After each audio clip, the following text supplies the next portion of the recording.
So here's a look. So it was so frustrating watching some of the town hall. I had to flip off. I had to switch off. I didn't say flip off. But and then read some sound bites today. Yeah. Here's a look at the questions, concise and simple, and the answers anything but. 2022, 2023, there were record border crossings.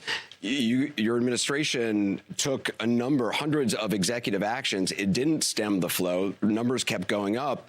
Finally, in 2024, just in June, 3 weeks before the first presidential debate with Joe Biden, you institute executive actions that had a dramatic impact, really shut down people crossing over. Why didn't your administration do that in 2022, 2023? First of all, you're exactly right, Anderson. And as of today, we have cut the flow of immigration by over half. In fact, the numbers I saw most recently, illegal immigration. But if it was that easy with that executive action, why not do it in 2022, 2023? Because we were working with Congress and hoping that actually we could have a long-term fix to the problem instead of a short-term fix. You couldn't have done one and both at the same time? Well, here's the thing. We have to understand that ultimately this problem is going to be fixed through congressional action. Under Donald Trump, you criticized the wall more than 50 times. You called it stupid, useless, and a medieval vanity project. Is a border wall stupid? Well, let's talk about Donald Trump and that border wall. So remember, Donald Trump said Mexico would pay for it? Come on, they didn't. How much of that wall did he build? I think the last number I saw is about 2%. To fix the problem, you're doing this compromise bill. It does call for $650 million that was earmarked under Trump to actually still go to build the wall. I'm not afraid of good ideas where they occur, Anderson. So you don't think it's stupid anymore? I think what he did and how he did it did not make much sense because he actually didn't do much of anything. I just talked about that wall, right? We just talked about it. He didn't actually do much of anything. But you do want to build some wall. I want to strengthen our border. You know, I got to give him so much credit. I know. Haley Jackson, too, yesterday. These aren't complex questions. They're the questions everybody has. Yeah. She has not been forced to answer. She got the nomination in July. She hijacked it. And here we are in October. She's finally getting just normal questions and a follow-up. She has no answer. Anderson asked her, why didn't she do what she promised as a vice president? And this was her answer. There was a lot done, but there's more to do. I'm pointing out things that need to be done that haven't been done, but need to be done. Yeah. Well, now that makes sense. Now that you read it back, so I get it. There were some direct questions that we all want the answers to. Particularly undecided voters want the answers to. So frustrating to watch. One of I read. I'm not frustrated. I read this morning that apparently she was asked a pretty simple question, and she gave a 7-minute answer that didn't actually answer the question. What a shame. Here is Barack Obama's former advisor, David Axelrod, over on CNN with his assessment of her performance. And you know what? It was not good. I think it was a mixed night, okay? I think she was very strong coming out of the gate. She was very strong on, as she has been, on abortion rights because she feels passionately about it. She could be clinical on some of these economic issues. She was great on the long-term care for the elderly. The things that would concern me is when she doesn't want to answer a question, her habit is to kind of go to word salad city, and she did that on a couple of answers. One was on Israel. Anderson asked a direct question, would you be stronger on Israel than Trump? And there was a 7-minute answer, but none of it related to the question he was asking.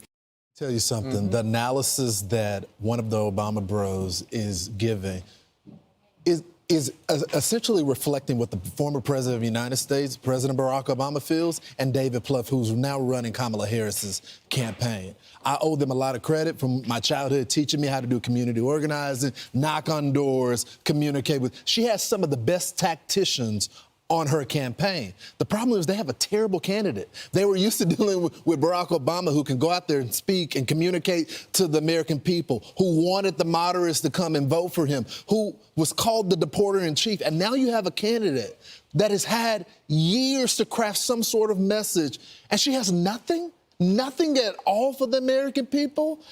I mean, good luck. No, this is why the answer is Donald Trump is unelectable. He's unhinged. He's too old. That is why she's going to be at the ellipse January 6th. Yeah. That's what she's going to say. Don't vote for me. Just don't vote for, vote for me because you don't want to vote for him.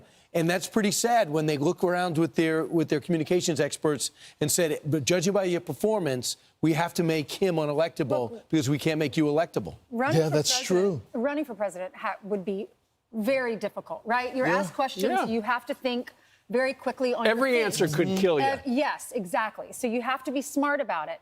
But when it's over and over and over, that whole town hall, she wasn't answering any questions. It makes me wonder, is she prepared for this? Does she have a plan? Or is she saying, I'm a thinker, I can't answer this right now, because she needs to go backstage and ask her people what to say? Well, and tonight she's on the stage. She's going to be down in Atlanta, and she's going to be there with Tyler Perry, Bruce Springsteen, people like that. Because that's one of the ways you can get you can pack the house, and then you can get your message out. It doesn't mean everybody there is going to be saying, okay, I'm going to vote for her. But is this a message she's going to read off a teleprompter? I don't know. We'll have to stay tuned for that. What's interesting is the number of people who this cycle are sitting it out. Warren Buffett put out a statement through his company website yesterday that said there's a lot of fake news on social media that I've endorsed somebody. I'm not going to endorse anybody, which is the same case as the LA Times.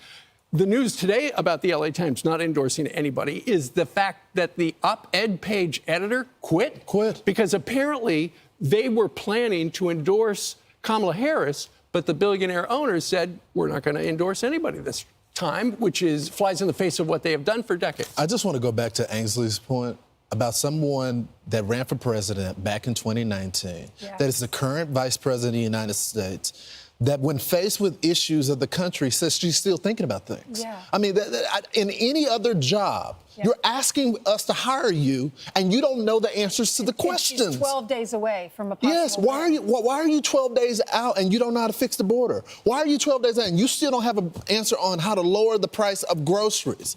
I mean, that makes zero sense. In any other job, it would be disqualifying. And why are these jobs so important now to secure the border, to fix the grocery prices? Why weren't they over the last 3.5 years when she was saying the border is secure? Also, you notice how many Denny's are closing, how many Fridays are closing.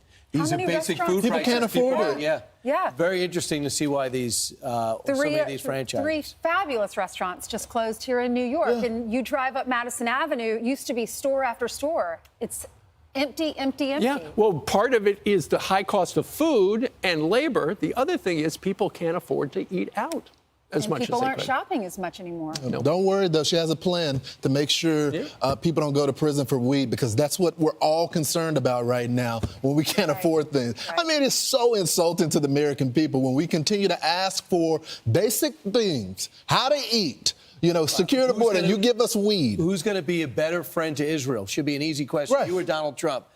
And she basically had no answer. 7-minute answer. Right. She's trying to buckle up to get those voters in Michigan, but she's also trying to get those voters in, South Carolina.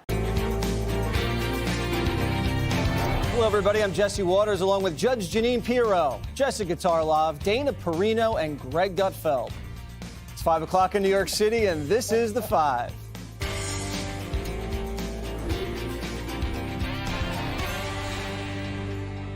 What the heck is she talking about? There was a lot that was done, but there's more to do, Anderson. And I'm pointing out things that need to be done, that haven't been done, but need to be done. With the polls razor tight, Kamala Harris face planting in one of her last chances to win over voters. Harris malfunctioning when trying to answer basic questions at a CNN town hall. The scripted soundbite machine failing miserably to articulate clear policies on pressing pocketbook issues. One of my aspects of doing what we need to do to bring down the cost of living for working people and the middle class in America is to address the issue of grocery prices. We need to take a look at the filibuster, to be honest with you. But if you're earning $500,000, $600,000, $700,000 under your plan, there's a good chance your taxes go up. We can't have this conversation without knowing it's a very complicated situation, right? Do you believe you would be more pro-Israel than Donald Trump? I believe that Donald Trump is dangerous. What weaknesses do you bring to the table? That's a great question, Joe. Well, I am certainly not perfect, so let's start there. And I think that perhaps a weakness, some would say, but I actually think it's a strength, is I really do value having a team of very smart people around me. Within minutes of that catastrophe, CNN had to admit she blew it. The things that would concern me is when she doesn't want to answer a question, her habit is to kind of go to word salad city. She focused a lot more on Donald Trump, I think it's fair to say, than she did on many specific. If her goal was to close the deal, they're not sure she did that. Dana, typical interview, they tell you that when someone asks you what your greatest weakness is, you turn it into a strength. Was that the moment to do that? Well, of course. And I was thinking today about, she's really never had to have a tough campaign, right? So when you run statewide as a Democrat in California, I guess the primary is difficult, but you don't really have to differentiate yourself from an opposing viewpoint. And that's the same for the Senate races. And then she was in the Senate. She did, I think she skipped 60% of the votes when she was in the Senate, so she wasn't even there for that debate. And then she gets this, it gets handed to her, well, because she's on the ticket with Biden. You could maybe say arguably that she helped, but that was Biden, and she's just on the ticket like Tim Walz is on her ticket. I think last night they finally put her out there on a high wire without a net, and she fell over and over again on her face. And that's, don't take it from me, that's David Axelrod from CNN. He said it much more politely, but even for me, I've looked for ways to compliment her. But I sit there and I think, how in the world, when you are at the White House, you can call anybody. Anybody will pick up your phone call. If the vice president would like a briefing on this or that, the vice president, the vice president will want something else. They are at your beck and call. You could get up to speed. So they spend the entire day the other day getting ready for interviews and a town hall that basically she just steps on a rake the entire time. I think it was the most damaging campaign event that she's had to date. This morning, Jim Messina, also an Obama guy, he was on America's Newsroom. He also said, not great, but he said she has room to grow. And I said, okay, but does she have time to grow? And he said, that's a great question. And I think we all know the answer to that. 13 days, Greg. Does she have time to grow? I think she doesn't have to grow.